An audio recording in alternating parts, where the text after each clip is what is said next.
What is up, hotties? Welcome back to another episode of Stay Hot. I'm Blaiden Kirk, joined as always by my two favorite co-hosts of all time, Matthew Sponhour and Theo Ash. We have a great episode planned for you all today. We're going to preview the divisional round of the NFL playoffs, featuring the Jags, Chiefs, Bengals, Bills, Giants, Eagles, Cowboys, 49ers. But before we get into all of that, Matt, Theo, how are you guys doing on this wonderful Wednesday afternoon? I'm doing okay. Anything interesting? I watched Manchester by the Sea last night. That's a pretty sad movie. Was it as sad as people say? Yeah, dude. It's like the Kite Runner almost, where it's like, oh my god, dude. You know, it's like as sad as it can possibly be. You know, like what happened to this guy, and like, oh, it's the worst possible thing that could happen to you. So right. I've never seen that one. I've never seen that one. Which, the Kite Runner, or? I've never seen, no, I guess I've never seen either of those, but I know the plot line of Manchester by the Sea, and I've heard that it's all extremely, extremely, extremely sad. So I'm sorry. I'm sorry you had to go through that, Matt. I'm sorry you watched that. Thanks, buddy. Matt, I'm okay. You're a big, like, kind of sad movie fan, aren't you? Or like, I don't know. That makes me sound like a loser. Let's not put it there. No, you're not a loser for it. Like, you just I don't know. What other sad movies do you think I like? I guess you're more of like a rom-com guy, aren't you? I like romance movies a lot. Yeah. Blaiden, some of those are sad. What's the saddest movie you've ever seen, knowing your top 10? Probably The Kite Runner. Oh, you've seen it. Okay. Then, yeah. That makes sense. Yeah, I never saw. I read that. That was. I read it. Yeah. It was sad. Yeah. Yeah. Yeah. I don't know. I was talking earlier on Twitter about how I realized that I like a lot of villain characters. It's because you're a bad Darth guy. Vader and the Joker, and you're evil. Evil. I guess I'm just Tom from Tom and Jerry. Ian McDiarmid, you know, like Palpatine. Yeah. You like all the. A good villain is a very intriguing character. I like. Someone commented, they said just because villains are harder to play. They think that's why I like them more. That's what I was like, is that true that villains are harder to play? I don't know. I don't know. Whenever I was acting, I always felt like villains, like if you get a well-written villain, you just kind of have to act kind of sinister, where it's a little bit harder to act like a genuinely like great, like earnest character. Maybe that's for you.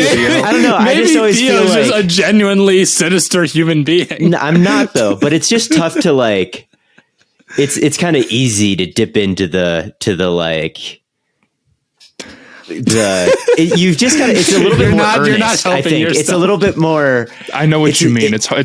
Yeah, you're right. It's hard to just be like super genuinely like, and it's a little bit harder to portray that. I think like with evil, there are mannerisms that are evil mannerisms, right? Like you can do some things and talk in a certain way that really conveys. Like you are the bad guy. But when you're like a hero, it's a little bit tougher to create kind of a compelling character, because like most people are just like good. So you have to be a little bit more subtle with it, I think. So I think that it's a little bit easier to play the hero than the villain. It's a little bit easier to play the comedic character than this straight man, because like, you know, when you're funny, you just kind of got to over exaggerate things, and you got to the lines are funny lines, so you know, you get that. But if you're like kind of the straight man or the character who maybe isn't as funny, it's a little bit hard to be memorable. And I kind of feel the same way about villains. It's the hardest thing to be is just a guy, and that's why the Oscar winner every year is just like some dude who's playing like just a guy who's not like really good or bad. He's just like a guy or girl. So that's my acting rant.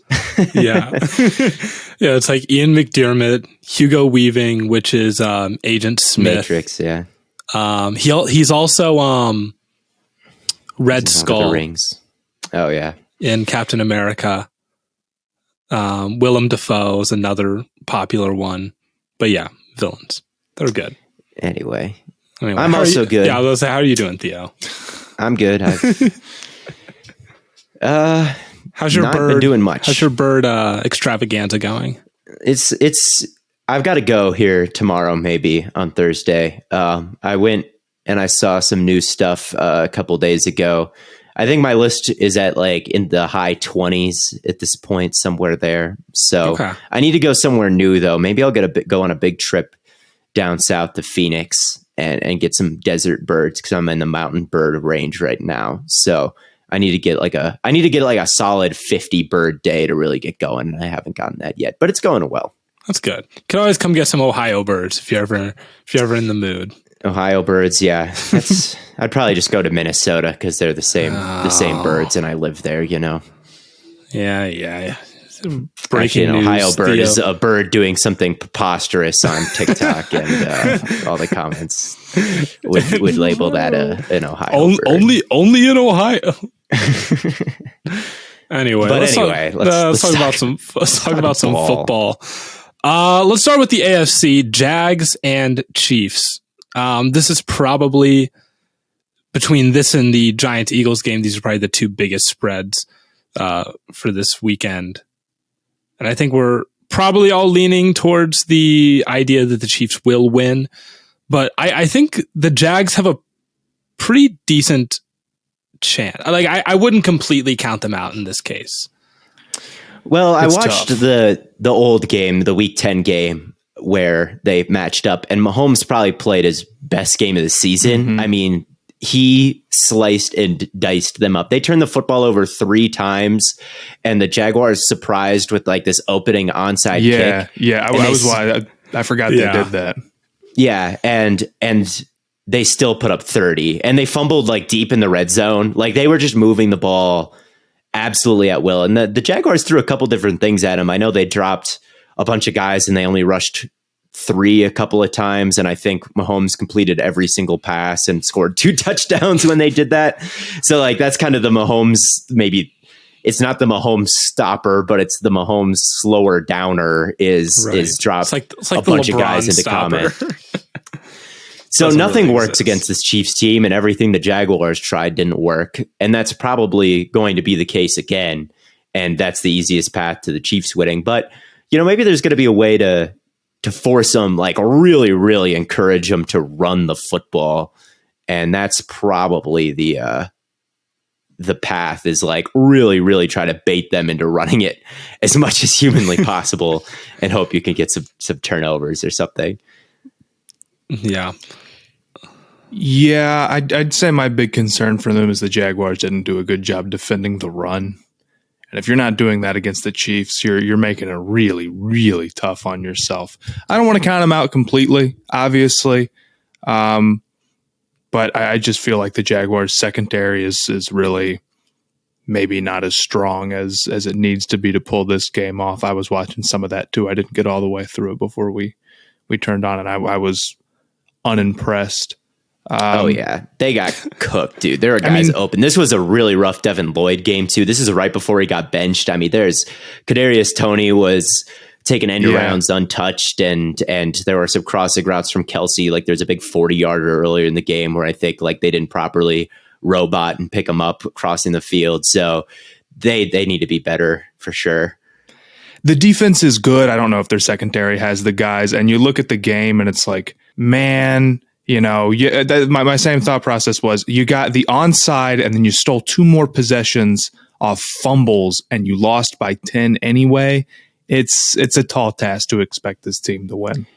I guess on the flip side of that, though, they did settle for field goals a lot, and they missed a couple field goals, and there was a touchdown called back that they didn't get. So, and they lost by 10. So, like, maybe if those things flip, you could say that, like, but maybe those things cancel out and they just lose by 10 again. But I when I was watching this Chiefs team, you know, you think, I just wish they'd man up more. Like, I wish these wide receivers aren't that good. When Kelsey gets shut down, it's usually because like they'll bring a safety down to beat the shit out of him or a corner down to beat the shit out of him, and see how many times the refs are willing to call pass interference. When bad Kelsey games happen, that's usually when they happen. But Jacksonville isn't really a man coverage team. They don't do it very often. They do it, I think, they're 17th in the league in man coverage rate is the number I'm seeing. And they're 22nd in EPA per play on those reps. So they're not really like, Tyson Campbell is pretty good. He's very good, I would say. Maybe he's not really good at playing the ball in the air, but every other aspect of playing corner, he's very good at that. But outside of that, they just don't really have the guys to maybe, or the identity to just play a bunch of man, force Mahomes to fit into tight windows and hope your pressure can get there. But that's what I'd like to see a little bit more of from them, but I just don't know if we're going to see it. And I think the Chiefs are going to put up 30 again. I really do. I think unless they drop 3 the whole game and try to get them to run it into Trayvon Walker and all those guys and company, like I just don't know if I see the secondary holding up considering the results we saw last time and how easily Mahomes was able to slice and dice them up. Well, another big problem is that the pass rush didn't get home. If I remember correctly, they had 0 sacks in that game. I could be wrong. But I don't think the Jaguars are really generating pressure like that. And there's a couple plays there where it's like I'm thinking of one play in particular. They did man up, no one was open, and it's just nobody's getting home, and Mahomes scrambles out for 15 yards. So maybe it's not as much on the secondary. It is on you kind of got to get after him. You got to this Chiefs offensive line is not unbeatable by any stretch. So if you're not winning up front like that and you're going to sit in zone, you're going to lose. You're not going to beat the Chiefs that way. Yeah, I tend to agree. Now, looking at it from the flip side, like I don't know, Blaiden, do you have any thoughts on the Chiefs offense versus this Jaguars defense?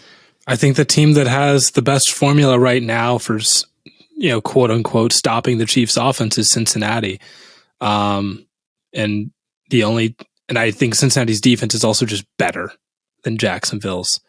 Right. So, I mean, it's a combination of scheme, but like the safety duo in Cincinnati is truly, I think, what does them so many wonders. And without that, you're just going to struggle a little bit. Yeah, we'll see. Cisco killed the Chiefs, like literally killed them. There were 2 big hits that almost got flagged, and then they picked him up in that game.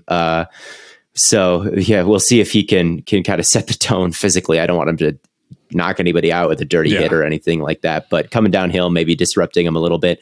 I do think the Jags do have the personnel if they want to spend the game copying Cincinnati from last year and dropping 3. Like they do have some freaks up front that like, if you want to drop Trayvon Walker, he could survive a little bit like in the hook zone or as a spot dropper or something like that. They can do it. They've got the body types at front to replicate that, but I just don't know. Like even then it's like like Matt said, they got to get pressure too, because and right. It's just such a fluky thing. Like the Chiefs haven't been bad against people who are only rushing 3 this year. Maybe they haven't been the best in the league at it. When I looked at the numbers, they were like around like borderline top 10 team when teams rush 3, drop 8. Right. But that's still like a top 10 team, right? It's Mahomes played his worst half ever against Cincinnati. So it's not even like that's a viable thing to do all the time. But I don't know. They'll need some turnover luck. They'll need some fumbles again, and they'll need to maybe, if they can confuse them for just 1 snap with all the rotations they do and all of that to get a pick or something like that. But overall, I think the offense it's going to need to put up 30 points, and I think the big agree. problem that you're going to have, like if the Jags go down 27. It's over. They can't. You're not coming back against Kansas City the same way you did against the Chargers. Like Absolutely not. They're not letting that happen. And the other way around, if you go up early, the Chiefs have the guys that they can come back from that. So that's the thing I think that worries you the most is like no matter what situation you're in, you're still like, yeah, the Chiefs are probably going to pull this out. And the only way the Jags win this is if they get like every single break to go their way. Yep. And I think the Jaguars offense, they are pretty good to get like the Chiefs defense will heat you up. They like to blitz. They kind of run an exotic scheme that not many teams in the league do anymore, especially now in this era. There's not a lot of teams that want to play man and they want to heat you up and blitz you, but this team does. And I think like Lawrence has been good against the blitz in the entire game. And if he could play mistake-free football, like in that second half, I think about that last time that they played in the first drive of the second half. It was like a really long drive. It took like 8 minutes. It was they're trying to blitz him and he's replacing the blitzer. He's getting the ball out of his hands fast. And they were able to kind of do this long drive down the field and they were able to score, right? And they had a bunch of other times where they got into the red zone, they drove it down the field and they missed a field goal or a touchdown got called back, like I said. So I do think like this Jaguars team, if they just execute better, they can score enough points to make this a game. And I think it will be a game. I really do think that it will be a game. So I definitely have the Chiefs winning this one, but I think that the Jaguars are going to put up points. I do think that the Jaguars are going to put up points. The line's 9.5. You like the Chiefs to cover or no? I do. No, I don't. I like the Jaguars to cover. I think the Jaguars are going to cover the damn spread. I think they're going to lose by 8. I think they're going to lose by 8. I think they're going to do a bit of a better job against Mahomes. They can't do worse. I think that they're going to, I know that I guess they can because of all the turnovers. But I mean, it just seemed like guys were running open every single play the last time they played. It really was a miserable defensive performance despite the turnovers. I think the sledding, I like to imagine like they were 3-6 when they played last time, like going on 3-7, which is pretty incredible. They're a much better team now. I think the windows are going to be a little bit tighter. I think the sledding is going to be a little bit rougher. And I think they're going to make it a closer game than they did last time. So that's kind of where I'm at. I think that's fair. It's an 8.5 spread, by the way, though, Matt. Not 9.5. Yeah, I'm sorry. I saw 9.5. I'm looking at FanDuel Sportsbook right now. It says 8.5. Well, different sportsbooks have different lines, buddy. Well, you're using the wrong sportsbook. I'm on ESPN. This is Caesar's Sportsbook. Bro, that's the one I'm looking at. Caesar can kick rocks, I guess. I don't know. Anyway, move on to the other Saturday game. Giants and Eagles is the other big spread game. You know, Giants fans have been calling us Daniel Jones haters because we won't give him for decent reasons. For decent reasons, but especially you. Yeah, you called him overrated last episode. The Eagles are going to win this game. They're gonna win this game. I fear. How do you see this one playing out? What's the path to victory here? Well, here's the thing. The Eagles aren't going to run a lot of man, right? And that's what we talked about. Is like you want to disrupt these receivers because they just want to settle in zone. You want to run a lot of man. They're not going to run a lot of man. I could see the Giants putting up some decent points against this team. I don't think they're going to be able to hang. Eventually, I think it's just going to get away from them. AJ Brown and Devontae Smith is too much of a dangerous tandem.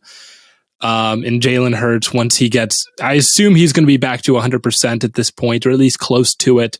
I think they're going to be really accessing the deep ball. And the key thing that the Vikings couldn't do last week is run the ball. The Eagles can run the rock. And I think they're going to really just be able to win in a lot of different ways this game. So I look for them to access the deep ball with AJ Brown, Devontae, and I look for them to run the ball. And I think those will be the two big factors in deciding this game.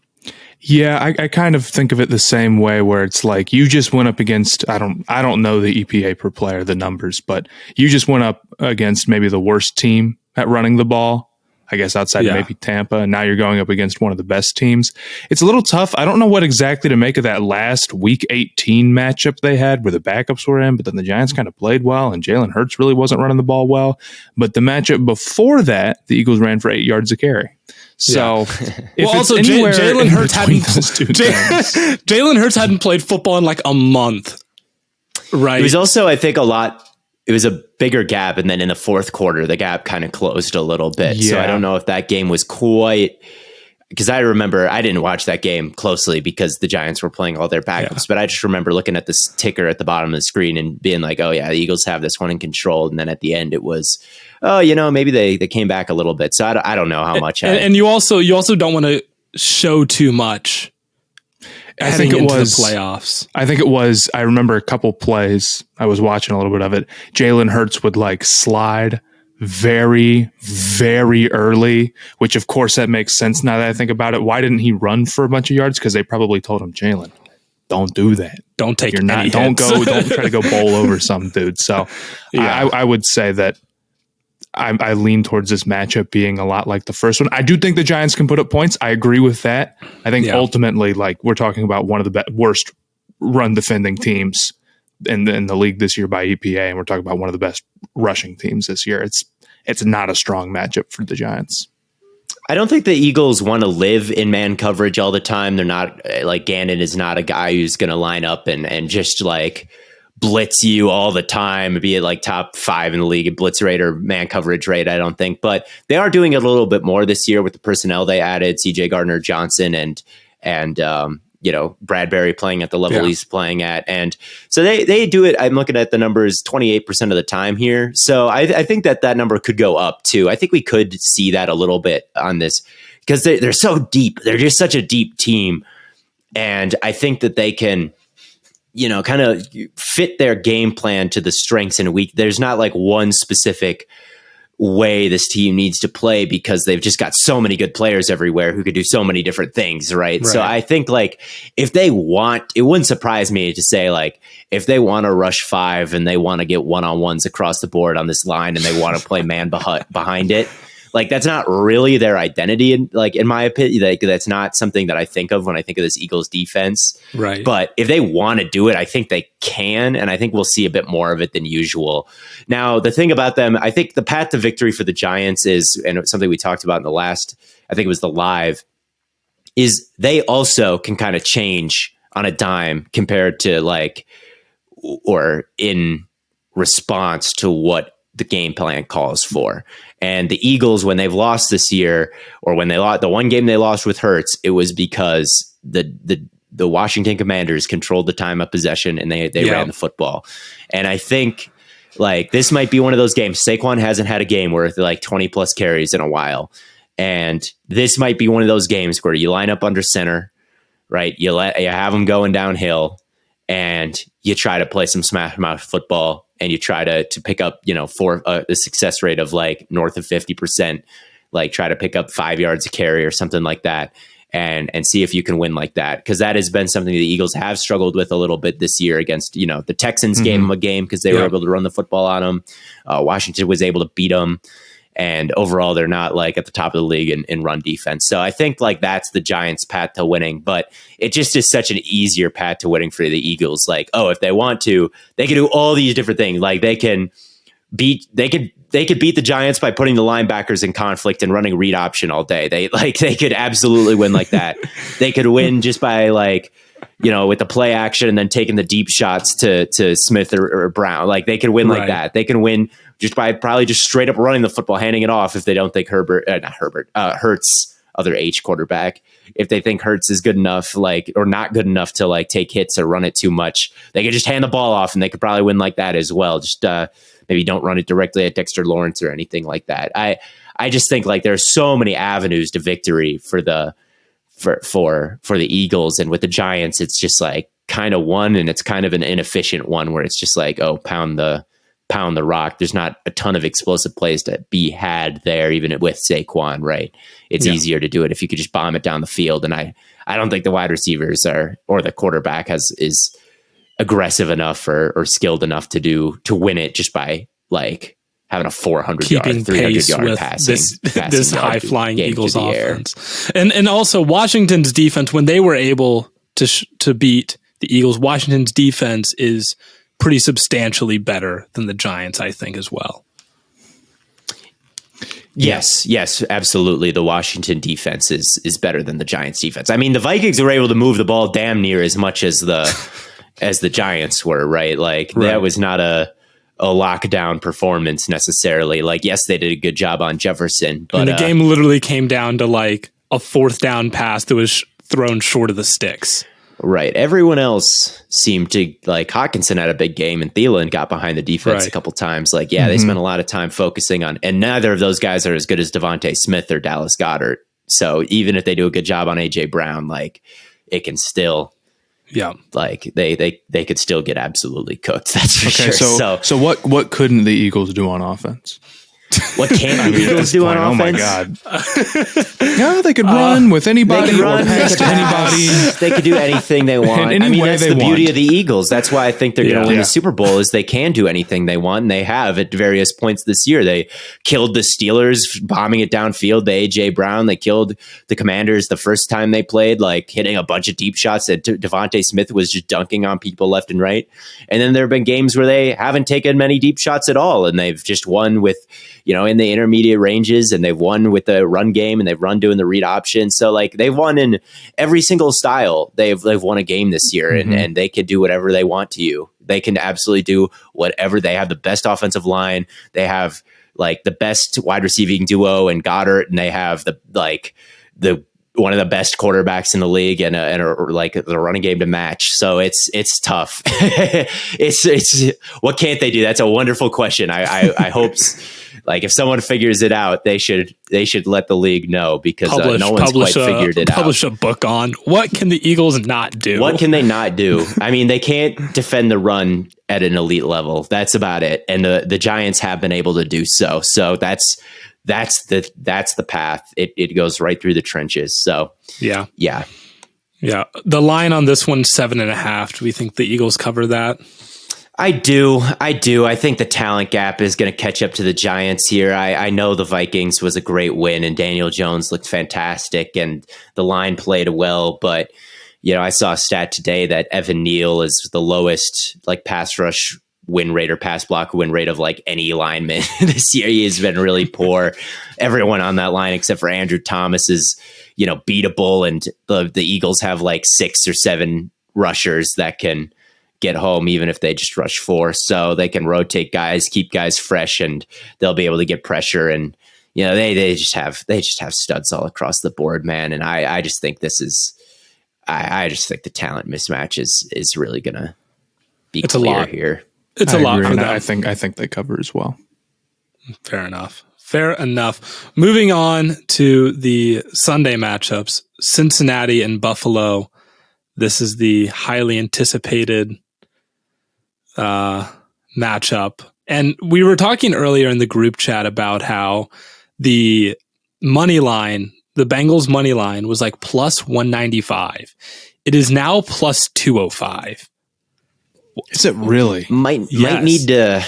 Dude, I'm this is feeling very free. I thought that this one was a toss-up, and I favor the Bengals in it. I think it's crazy that the Bills are favored by this much after last week. I guess the Bengals didn't play well either, but man. Yeah, they're 5-point favorites right now. I wonder how disrespected Cincinnati feels right now. I think that's a big deal for them, honestly. I think they have in their head, and I don't even know if the coin toss stuff, if all that's that unfair, really. But I think it's not. They're kind of being babies about that, in my opinion. But they do have a big chip on their shoulder, and that one certainly doesn't help. But you're right that the coin toss thing doesn't matter. I'm really nervous about the Bengals' offensive line. I don't think they're going to be able to run the ball very much. They haven't been good at running the ball. I mean, Mixon has not been good this year. Running the ball nearly at all. I think he's averaging under 4 yards a carry. I don't think they were running that effectively last week, unless I'm misremembering. No, I understand we really liked the Ravens defense matching up. But what it's going to come down to is I really think this is going to be a Burrow-Allen shootout. I think both the running games are going to be pretty darn ineffective, and it's going to come down to who can make more plays. And it's a tough one. If the Bengals can emulate what the Dolphins did, if the Bengals can emulate what the Dolphins did by not letting Allen run, I think he's more prone to making mistakes than a Burrow who does not have a run game.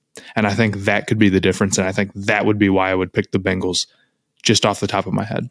Yeah. I mean, the Dolphins receiver, like Waddle, was consistently getting behind the Bills defense. And we know that the Bengals have guys that can get back there as well, but there were a lot of drops, and T. Higgins isn't dropping passes. Jamar Chase isn't dropping passes. And I know Burrow's probably going to put those in the right place. We saw Skylar Thompson underthrow several of them as well. So, you just get a couple of those big plays that where the Dolphins couldn't convert on turnovers, the Bengals are going to be able to. And it feels like all the things that make the Bengals successful against Mahomes would make them successful against Josh Allen, right? Like Josh Allen and Mahomes have some very similar like styles where there's this just backyard football essence to their game and hitting these crazy throws down the field. And, you know, maybe they don't want to settle for that check down, especially Allen last week, who was just did not even look at the check. He is like, I do not care, man. So we do not care. I think if they use those, if they're really sound in their zones and they can take away those big plays, I mean, they can get these quarterbacks forcing, you know, bad throws. And, I think like the way Allen has played basically all year, I just don't know if I trust him. Again, I think that both of these defenses are not both of them. The Bills defense is banged up, right? No Von Miller, no Micah Hyde in this game. Like, is the pass rush going to take advantage of that bad line? Because Burrow's getting the ball out like this every single time. Dane Jackson got banged up. Kyer Elam got banged up. Like, it's just tough. It's not tough to see the pass for the Bills because they're so explosive, and Diggs and Allen are just so good. Like, you could definitely see them putting up 30 Bengals points. Being plus 200 is crazy. I think the Bengals have. I mean, I really think it's a toss-up game. It's going to come down to whoever can make those handful of plays. But I think I lean the Bengals loosely, and I don't see why they're pretty big dogs in this game. Yeah. I'm checking it out now. 80% of the money is coming in on the Bengals spread, 80%. So really? Most people this will be a very big day for Vegas if the Bills actually do win by a touchdown or so. But okay, well, what do they know that we're missing? What are we missing? Because the Vegas is usually right about this stuff. Everyone agrees that they like the Bengals better, it seems like then. And right. Well, I think if you look at a stat that's pretty predictive, which I've talked about before, simple rating system, the Bills just by the number is like every metric loves their defense, right? Every metric has this as the best defense in the league. They have them as the best team in the league overall, simple rating system. You know, they finished with a better record than the Bengals. And I think a lot of these things are algorithms. And I think they're looking at all of those numbers, like maybe the offensive or the defensive numbers from the Bills overall. I don't know if they're really taking into account maybe some of the like the fact that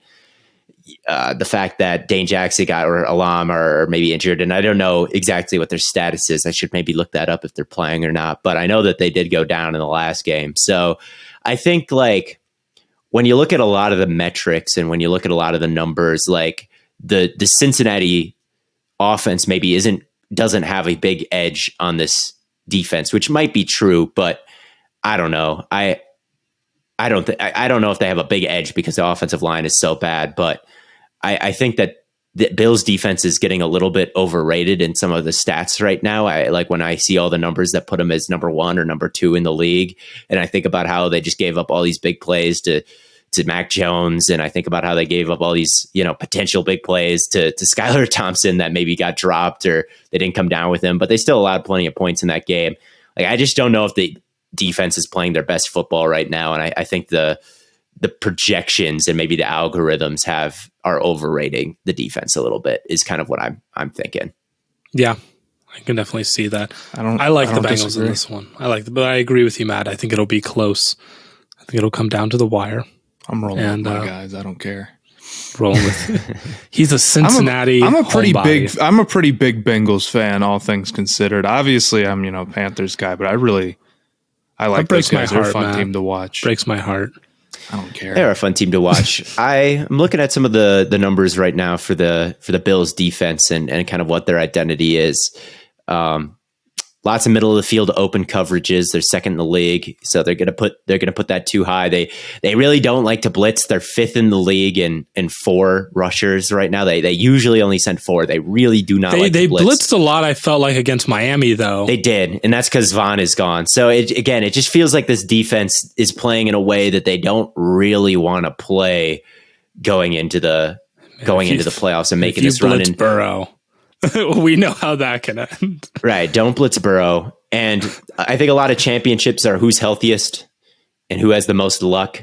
Yeah. And I think the Bengals are healthier. Well, the line is so injured, but outside of having that whole thing, no one on your offensive line. I don't know. I think there's a big difference between okay, the Bengals offensive line that was okay is now missing a bunch of starters, but they've been there and they've done that before.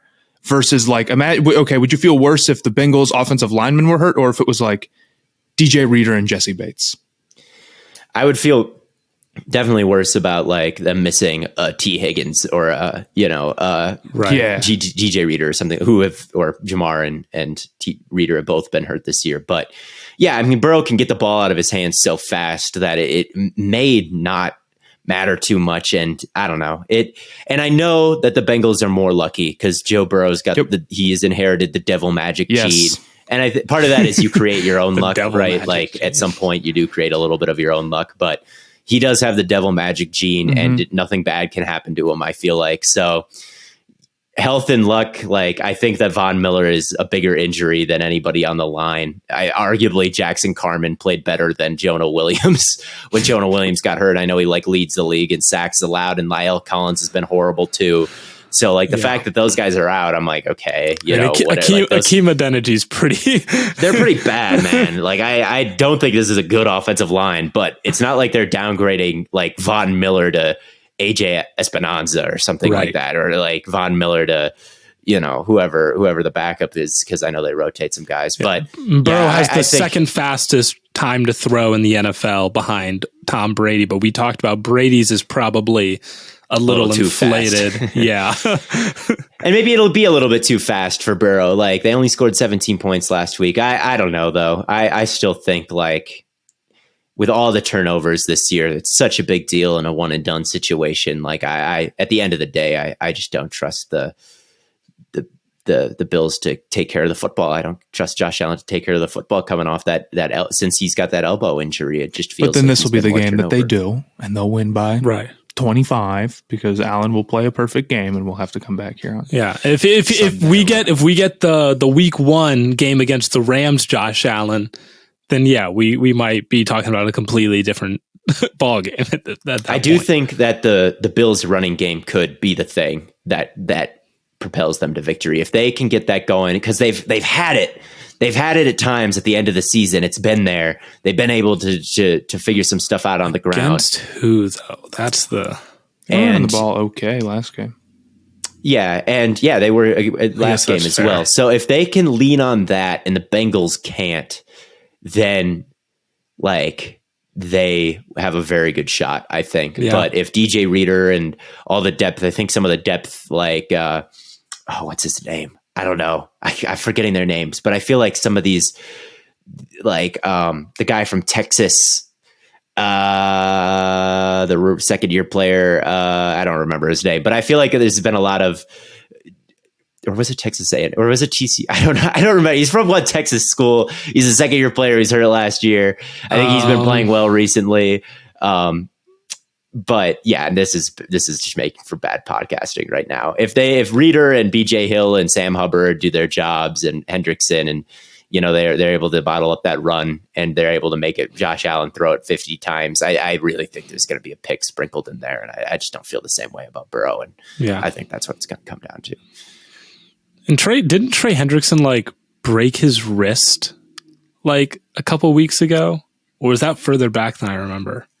He played in the last game. I saw it. Yeah. Oh, yeah. That's him. I saw him out there. Yeah. So, but maybe he's really strong. He's just built different, man. There's also Diggs, the Diggs problem, which is like you lost Jadobi Awuzie, and you just played the Ravens, who have their wide receiver 1. Like Eli Apple got cooked by like Demarcus Robinson, right? Who you have on Diggs. That's maybe the other. You've got to bracket. You're going to bracket. You're going to bracket, but even then, like, if he cuts inside, a bracket is you have a guy on him no matter which way he goes, but he can still go inside or outside, and then it's one-on-one on the guy. He has help with the leverage, but he can still beat that. He might just. He is one of the best route runners in the league. So. He might just be able to beat that bracket. And he's gonna. I think he's gonna eat. I think Jamar and T are going to eat too. I think it's going to be a huge shootout. Yeah, take the over on all the receivers. Take the over on Jamar and Diggs and take the over on points and take the Bengals money line and take the over on Allen and Burrow passing line, parlay that, and then retire. And then you'll make $1 million. Yes. That brings us to the last game. Dallas and San Francisco, where Dallas has a much shorter rest period. Such bullshit. It's garbage. Is. It really is garbage. And if you're you so absolutely should be mad at that if you're a Cowboys fan. And if any injury happens in that game to the Cowboys and you're a Cowboys fan listening to this, blame it entirely on that. Say that injury only happened because of the shorter rest period, and I don't care who it is, we would have won if that not had happened. So, and then, but then if you win anyway, then you're like, we would have won by even more. And now you're fucking us over for the NFC Championship game. Yes. Even if it's someone getting rolled up on and their leg goes the wrong way, and it would have no human could have withstood the pressure at that point. And only he had one more day rest. If he had another day of rest, dude, his leg would have. This is going to age fine. really poorly when that exact situation happens. Well, look, all I'm saying is it really is garbage that they designed it that way because they want to have super wild card weekend. Dude, come on. Just have normal wild why can't card ESPN weekend, just call the game on Saturday night or Saturday morning, I guess? Because that wouldn't be there's 3 games wild on card weekend. But it's on the weekend. Monday's not the damn weekend. People have work. Well, man, this does not need to happen. You go talk to ESPN about it and then, but anyway, this is the only matchup that we've seen so far this playoff of teams that didn't have a game together in the regular season. If I really, that's an interesting stat. It is because I think all the wild card games, Tampa. No, because Bengals Bills, they did have a matchup. They did have it. That's kind of the asterisk is we don't know how that one ended, but this is the first. I think this is the only one that we didn't see at all during the regular season because the wild card weekend was a bunch of divisional games, and then it was Cowboys, Buccaneers, which we saw week 1, and then it was the Jaguars, Chargers, which we also saw. Vikings, Giants. We saw that, and then the divisional round is Eagles, Giants, which we've seen. Chiefs, Jaguars, which we've seen, and then obviously Bills, Bengals, which we saw part of, and then we haven't seen this one at all. So this is. All new. This is the first one where they have not gamed. This is the only one that they have not gamed planned for each other. And I don't really think that matters at all. I just think that it's an interesting stat. So I don't know. I think this is a really exciting game. I think this is going to be a lot of fun. I know picked the 49ers to win this one, and I kind of wish I didn't. I kind of wish I stuck with Bro, I picked the 49ers to go to the Super Bowl, and I'm like, I kind of think Dallas can win too. Okay. So I talked on the live a little bit about the deep passing attack might scare me a little bit from Dallas. But the things that I really like that I think Dallas is going to do well at is generate pressure. I think they are going to put Purdy in a blender. I think he's going to struggle a lot. He was running away from Seattle's defensive lineman. He's not running away from Micah Parsons. He's not allowing that to happen. Yeah, he was under pressure 8 times the whole game versus Seattle. He had all day back there. He was running away. Right. So away when he didn't have to. And the Cowboys defensive line far better. They're not gonna let that kind of stuff slide. The one thing I will say is the Niners can run the ball really well. And that might be what they lean on here. I think Shanahan might be feeling like, Purdy, I'm not going to if Purdy throws 61 times like Brady did, they'll lose this game. I think if Purdy throws 61 times, they're losing this game. That's if a Shanahan quarterback ever throws 61 times in a game, he is officially washed and should retire because that is just never, ever happening. But I think it could be especially heavy on the run. I think they'll really especially lean heavily on the run. The Cowboys defense has been top 5 according to EPA and DVOA against the run, But I thought that was a little weird considering they're also they're like bottom 10 in yards allowed, and they're kind of middle of the pack in yards per attempt. So I'm like, okay, they're just allowing a lot of yards, but it's not a lot of like home run touchdowns. Right. So and the reason they allowed a lot of yards is because they play with such light personnel. They're in dime, like the 5th most in the league. They're never ever in base. They never have 3 linebackers out there, and they always bring extra guys down into the box. It feels like they love to rotate that safety down, and they love to play with like Kearse in the box. And I think that tempts teams who say like we can line up the 49ers can line up with every tight end they have on their roster out there. And the Dallas Cowboys would probably still come out with 2 linebackers and a safety in the box.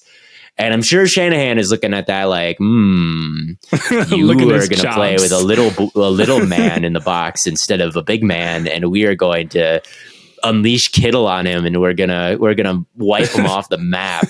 And your defensive tackles aren't that good. You're a little bit light up the middle.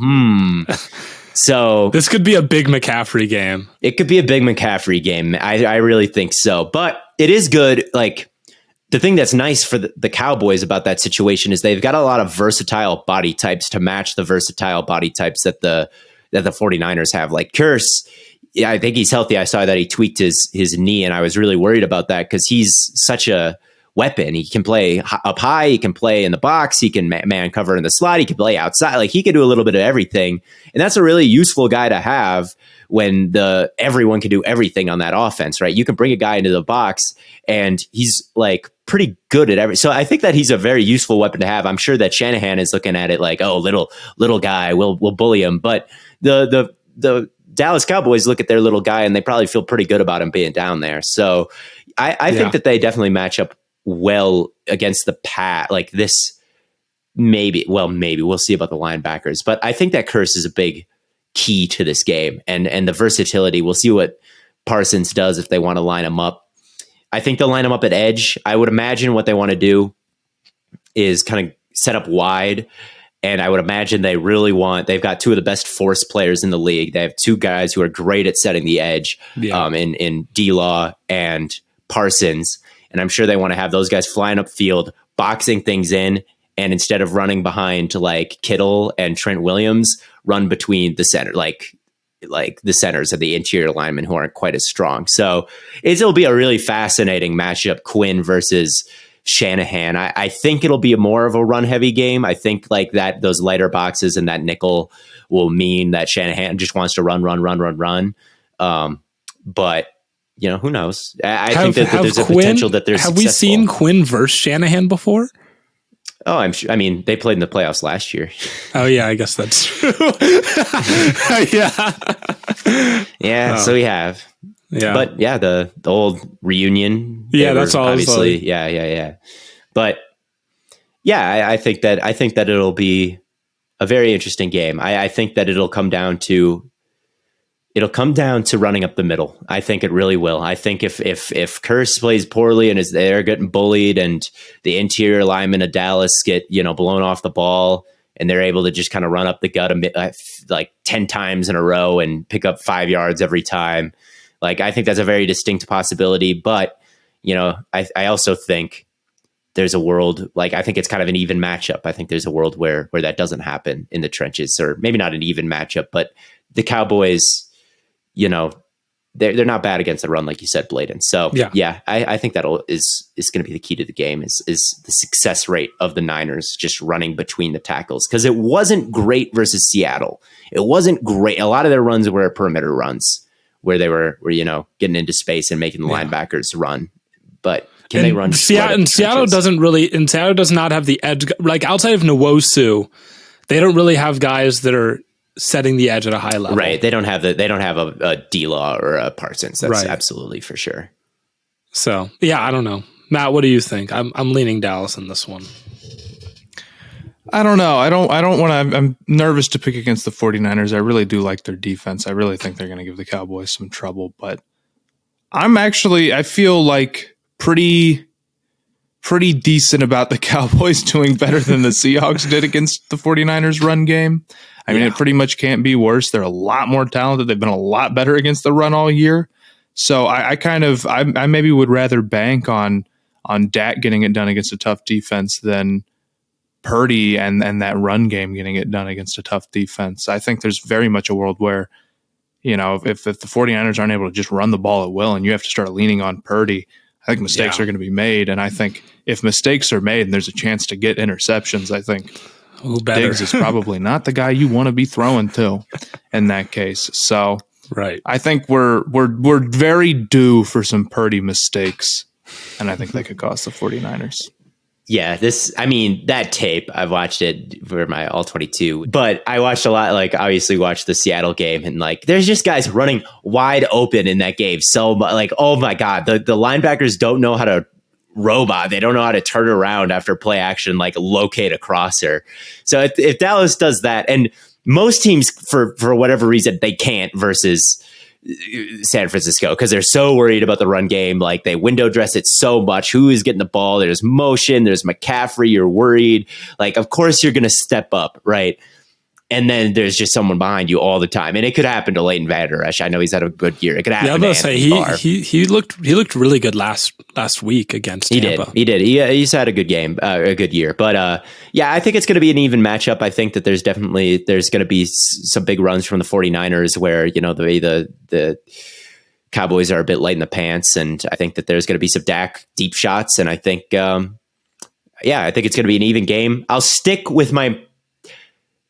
I shouldn't even say stick with it because in my original bracket I said Cowboys, and then I looked at how they'd played recently against the Washington, and they've kind of been stumbling down the stretch a little bit, even in games they've won, haven't been crazy impressive. So I was I don't know if they're going into the playoffs playing their best football. And then they played their best. And then they played their best. And then they played their best football. And then now I'm well, maybe I should go back to the Cowboys as my pick.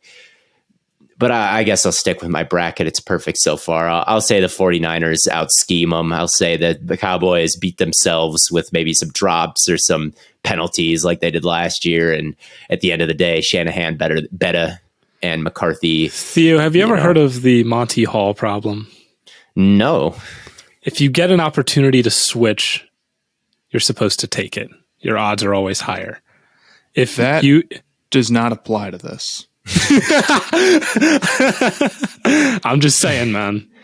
Are you talking about the door? What's behind door number 2? If you take door number 1 and they say, "Are you sure you don't want door number 2?" Well, it's if we have 3 doors. 3 doors, right? You have 3 doors, and they open one, and they're like, "Oh, it's not behind this door. Do you want to switch?" And you picked one of the. Yes, I do. I didn't know that's what that was called. But what door is opening? I guess the game, maybe the equivalent of the third door opening is the wild card round. I don't know. I don't think this is exactly the same thing. It's not exactly the same thing. I just wanted to make that reference. I forgot about that. I would say it's not that thing at all. No offense. You're right, Matt. I don't think it is that thing. But that is a very interesting statistical little fact is the Monty Hall problem. So that you should switch every single time. I remember in geometry class in 8th grade having a very big class debate about whether or not it was true. Did you guys ever have class debates in math class? That was one that we had, and it was used a big deal. That. I mean, that's what we could turn this podcast into. Just a math. I mean, it's debate. Statistically proven, isn't it? Do you want to have a debate on whether or not 0.9 repeating is equivalent to 1? Nope. I say no, though. That's a debate that I've read about before. I would say, isn't it? It's close. I don't know. No, it's less. It is. Though. No, it's point. Okay. What is the decimal equivalent of 1/3? 0.3 repeating. What is the decimal equivalent of 2/3? This is this. Repeating. I don't. 3/3. 1 or 0.9 repeating. It would be the same thing. No. So you're saying that? Double 0.3 repeating, double that, you get 2/3. I guess so. That's the simplest explanation you can give. I disagree. Okay. This is the great thing about science, man, is that you can disagree. I disagree. This is math. You can't disagree. Matthew GOP hour here.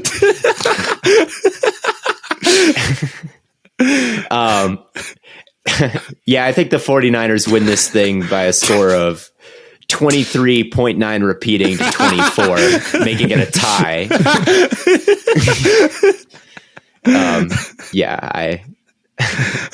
I'll stick with the 49ers. Fuck it. I think that we're going to see dumb penalty McCarthy drop passes, run the wrong route, interception, not Dak's fault. I have to defend him just like I defended Herbert, and everyone tells me he's trash. Noah Brown's going to run the wrong route. Noah Brown's going to run a hitch against press instead of running a go, and then Dak's going to throw the go, and then Hafanga's going to pick it off, and then everyone's going to be like, what do you mean Hufanga or Hufanga? I always mispronounce that. What do you mean that he shouldn't have been first team all pro? And what do you mean that Dak isn't a good pocket passer or is a good pocket pass? All of those things. What do you mean? Narratives are gonna what do you mean? unfold. All my narratives are going to fall apart. So that's what's going to happen.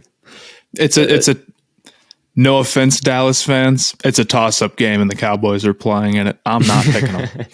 And Purdy's gonna. Sorry, dude. We've seen Purdy this. is gonna have his double magic game, and there's gonna be a drop pick, and then they're gonna be like, "What do you mean?"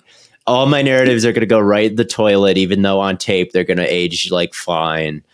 But they're just gonna be box score Purdy will bad. have 3 dropped interceptions, and you'll be like, he played a horrible game. And then someone will be like, doesn't Josh Allen and Patrick Mahomes have a lot of dropped interceptions? He's gonna leave a clean pocket, and then he's gonna run around, and then in the chaos, McCaffrey is going to get open, and he's going to flip it to McCaffrey, and then McCaffrey is going to run 60 yards untouched, and they're going to be like, Aaron Jones could never do that. Look at Brock Purdy's 60-yard pass, and everything is going to come crashing down. You heard it here first.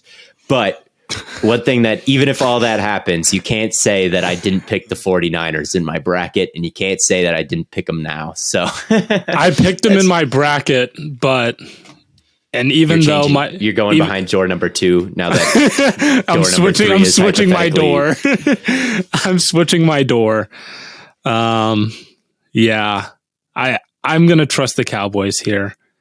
You know, I posted a video. I was like, I could either cash out now and get 140 or wait or let the Cowboys play. And if they win, I get 290. And I held on, and that was the right choice. And I was like, you know, if they fail me, I'll never trust them again. But I trusted them, and they didn't let me down, so I'll trust them again. I'll pick the Cowboys. Excellent. That's our only differing opinion.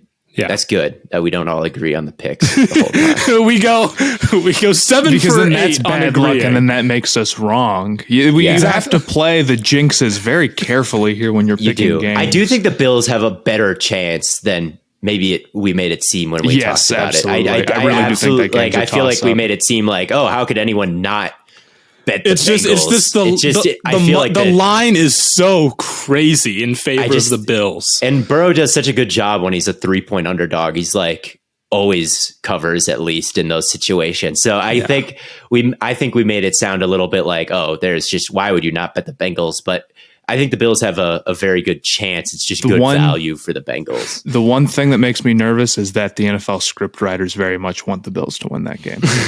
They want Bills Chiefs again, and they want it to go to overtime. Bills Chiefs again. The refs are going to. They want to test out the new overtime rules. It's a good friend of mine from college, Michael Bosky. He always uses the word guided, which I always sports. He doesn't say rigged. He doesn't say scripted. He just says they're guided. There's like push them slightly in one direction. They're They keep them on some tracks that, you know, they don't. You're guided. And I don't know if I agree. I think that it's such a big thing to maybe cover up that I just don't trust people's ability to like stay quiet about those things. But, you know, if they are guided, the Bills will be taking this one. I'm sure Bills fans Unfortunately. disagree and think that everything's rigged against them because every team believes that. But yeah, Oh, well, if they're anything like the Browns, everything is rigged against them. That's the truth. brother. But those are our divisional round playoff predictions. They will all come true.